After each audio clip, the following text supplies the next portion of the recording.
This part here is the chest plate. It will not conform right out of the box to a patient. You have to heat it up and fit it to the patient. If you look, see the top section?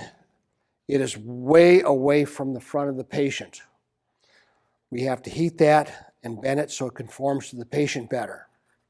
Two things have got to be done while you're doing that. And I'm going to use some towels that are different colors on purpose.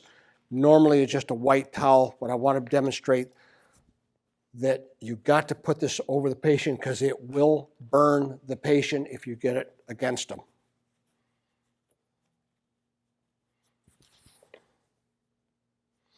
Two layers.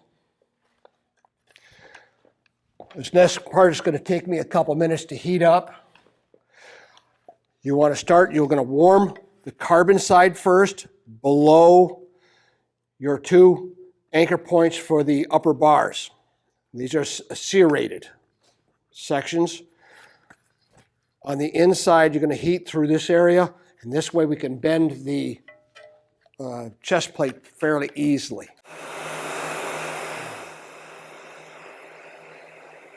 Be careful not to overheat the carbon fiber on the anterior of the brace.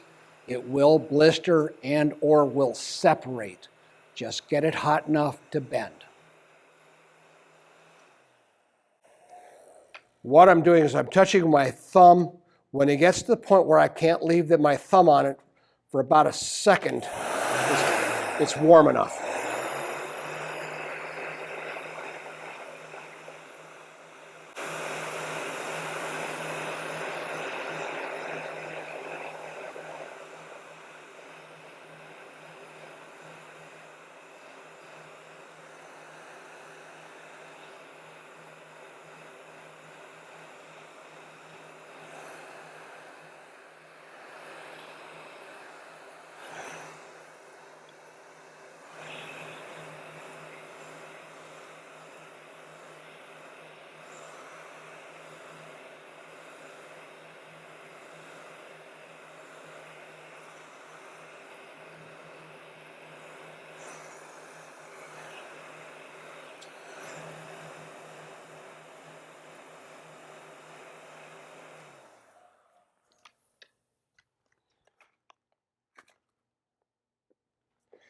If you notice I'm bending, I'll lay it on the patient, check it.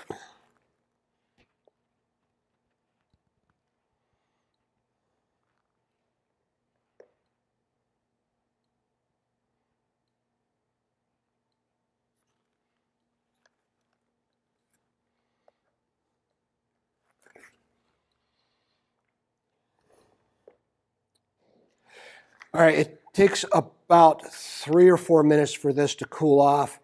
I suggest once you've got it cooled to the touch, have the patient reach up, touch the front, and touch the back. Make sure that the patient is comfortable that it's not going to burn them.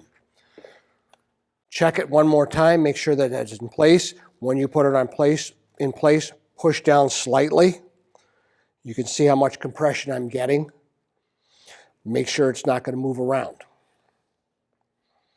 Once that's done, you can remove the towels.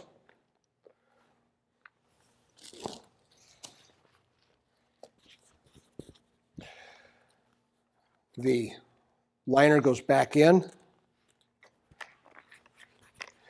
Make sure the liner itself is all even all the way around. There's no lumps or anything inside because it will hurt.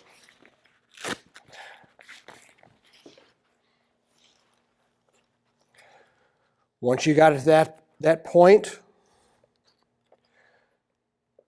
push down, make sure it's good and solid. It's not going to move around on her. Okay? The next thing, it is the number 5 strap. The number 5 strap clips in. You will take it, come underneath the back of the patient. Do not move the patient around. Just slide it through pull it up, pull that away, start drawing it tight. I'm going to bring your arm out this way a little bit. You should just about have a hand's width in there. It should not move around.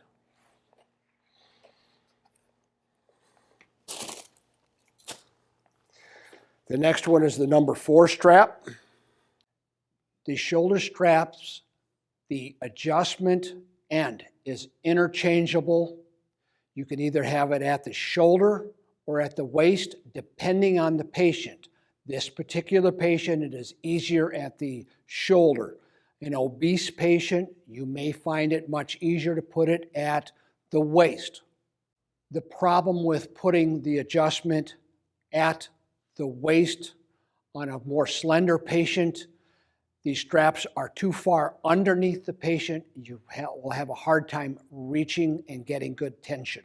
And you can see on this particular patient, I've got the number 3 plugged into the number 4, and they have been interchanged. And attaches to the number 3, number 4 corner. Clips in. Very carefully go underneath the neck. Do not move the patient.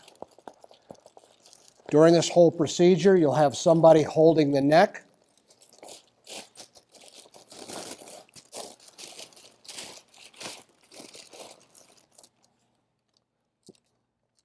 Just like that.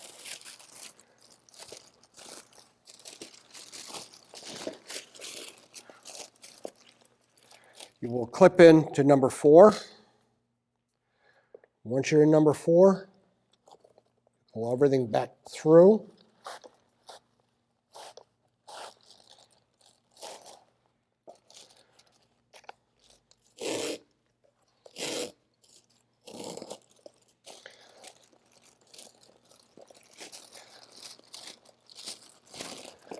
And sometimes the pad gets in the way. You got to move the pad out of the way.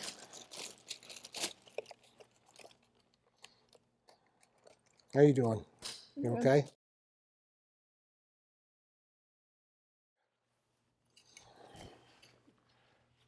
Same thing on the number 4 strap for the gray side.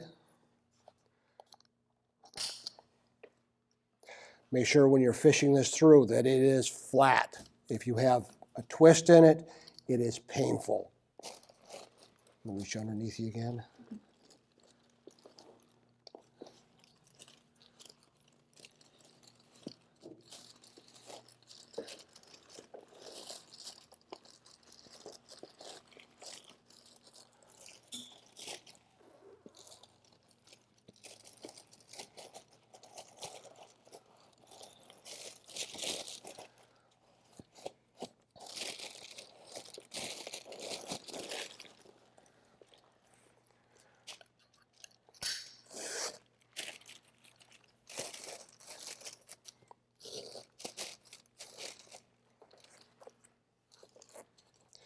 Now, you notice this whole section is actually on very, very strong. It's not going anywhere.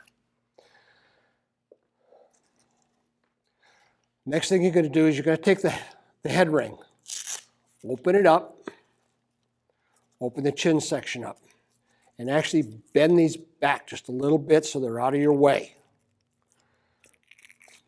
Now, all you're going to do is take the head ring itself, tighten these up just a little bit so they're not moving around on you.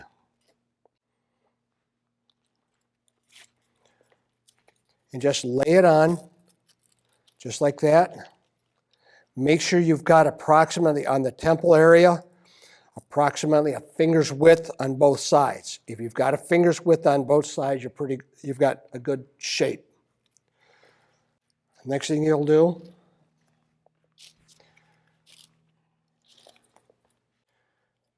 you lay that on, come back,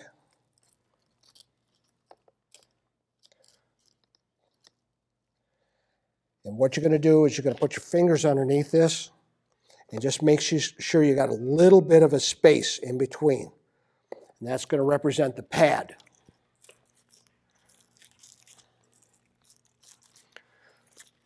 When you put the pad on, you will fold it very carefully.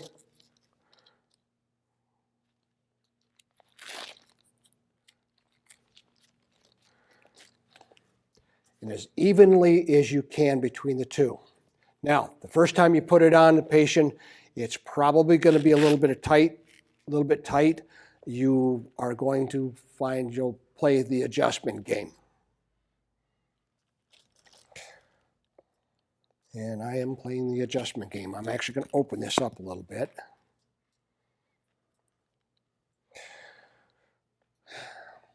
And I'm going to bring the camera in real close right here. I want you to see how nice and tight that fit is at the top.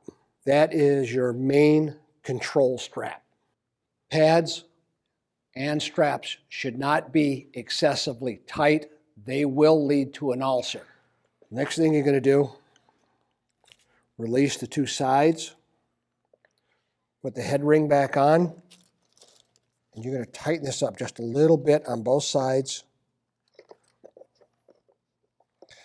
just leaving approximately a finger space in between is all you want to leave.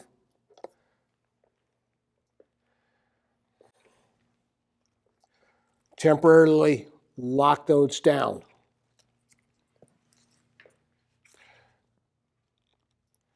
Fold the strap, the chin pad in half.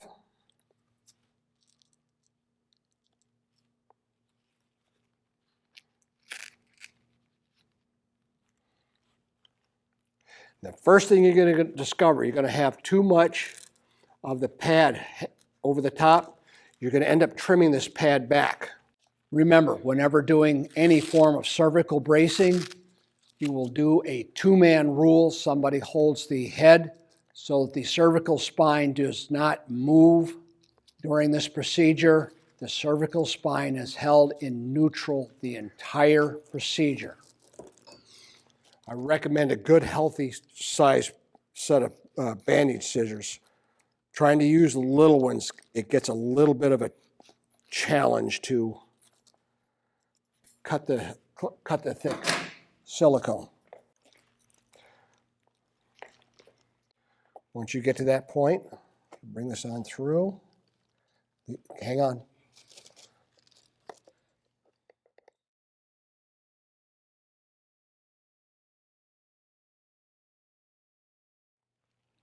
You bring it back out. Make sure the Velcro is centered on everything. Make sure that the pad, there is more pad going toward the patient, that the Velcro strap is outboard. When I put it back on, I'm going to bring the camera real close in so you can see where this is actually ending up.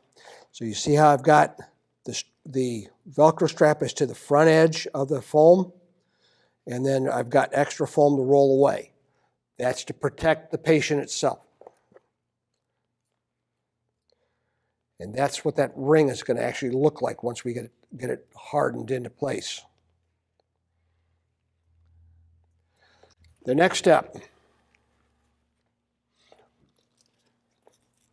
you've got these, because this patient has a fairly pointy chin,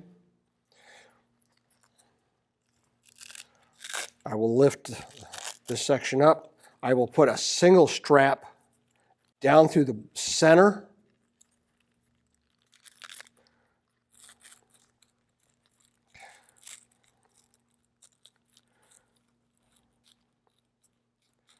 And do not cut any Velcro until you're done.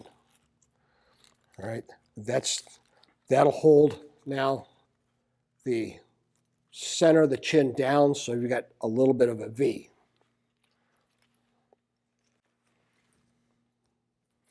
The next one I put in is right above the two chafes. I'll put one here and I'll put one here, and that'll hold the jowl section away from the body. or away from the patient so that they can chew, etc.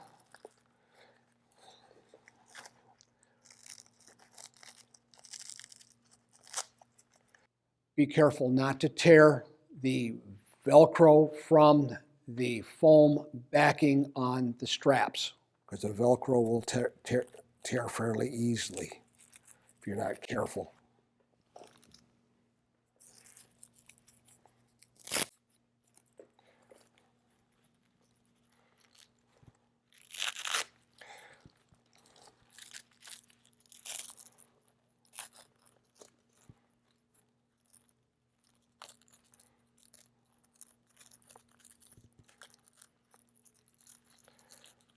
And they give you plenty of Velcro. Right now, this is now holding, as you can see, everything away. And I'm going to recenter this strap because it's moved.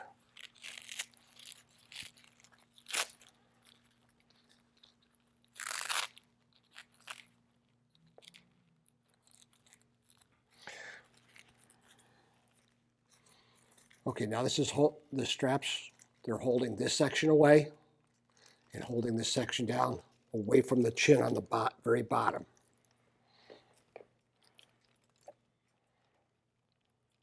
As you can see, it drops right into place like that. The chin strap will still have contact underneath the chin and along the cheek. Be careful that it's not excessively tight, but there still will be contact. Next step, loosen your control rods.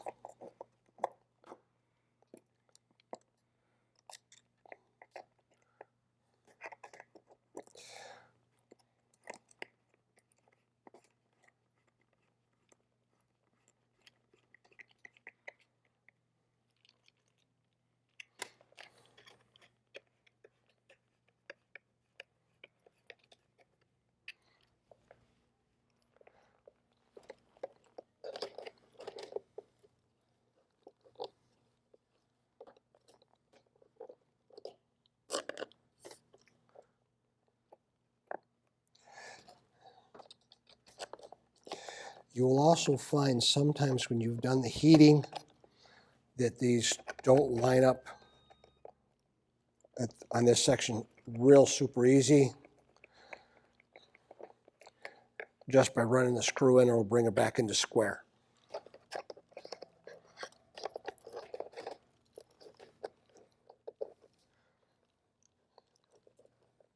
And if you'll notice that patient, her head is still in a neutral position. The next thing you're going to do, now that I can't do it with this bed because of the design of the bed, but normally on a regular bed, you can push down into the mattress and pull the patient, pull the bed away from the patient's head. So when you put the occipital section on, it goes on fairly easy. When you have this situation, I'm going to trade places with you. When you have this situation, only raise the head up a hand's width.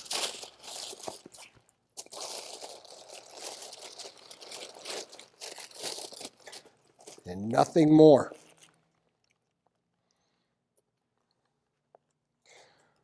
Clip the number 1 strap in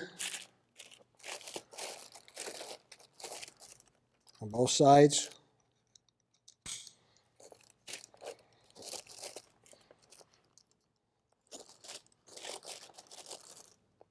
And right now, the patient is 90% safe.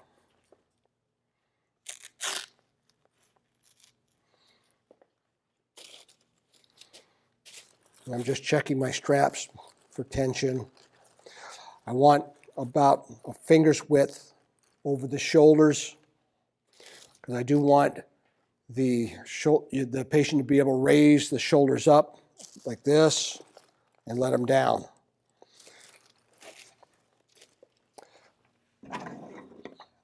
I'm going to go ahead and trim some of the strap off. You don't want to trim it off. Leave a good 10 inches on the shoulder straps because you do not know what kind of adjustments you're going to run into when you get the patient up.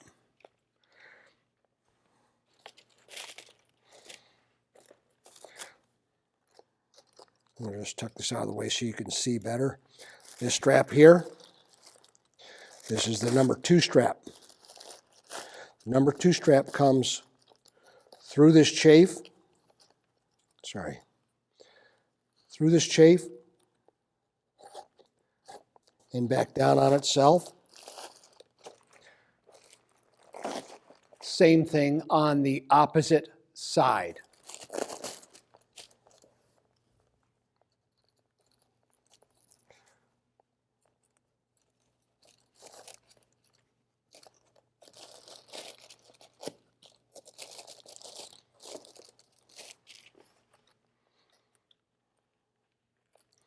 Check everything and make sure it's in good position.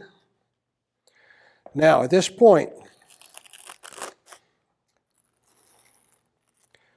the center strap, you can go ahead and trim off some of the excess. And then you pull that nice and snug and make sure that none of the Velcro is sticking up onto the patient. And go ahead and swallow for me. Make sure they can swallow. All right? Without pulling it out, the straps out of the slots. Once again, back it off. Cut off some of the excess.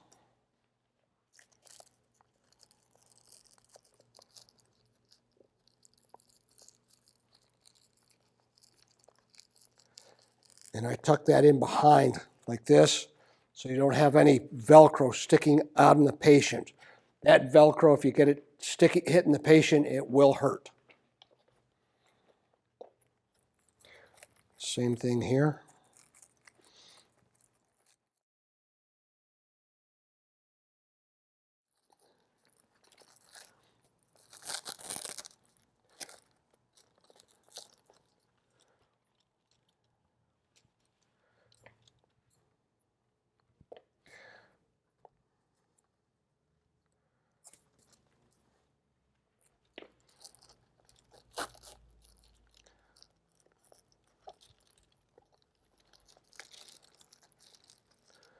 Once again, when you tuck that in, make sure there's no Velcro sticking onto the patient at all. There are 2 larger Velcro pieces. They go over the straps here, over the locks, and they are meant to help keep those locks down. There's an extra added safety.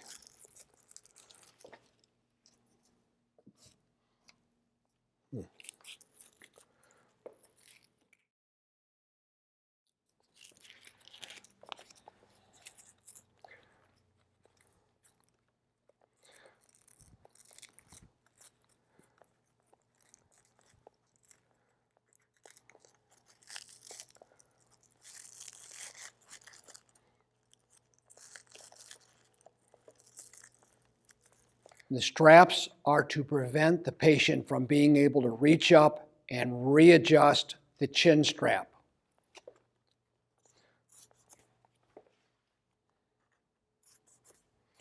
Do not cut these short. If you ever have to adjust them, you want to leave yourself some adjustment room. Okay, at this point, the patient is actually very safe. I will generally walk back behind the patient a good distance and make sure the body is in alignment. In her situation, I need to adjust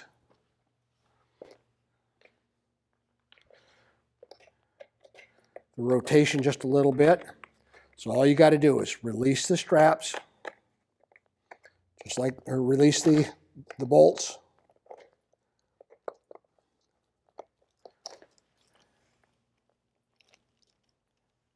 And it will move fairly easily. Once you tighten that back down, it's not going anywhere.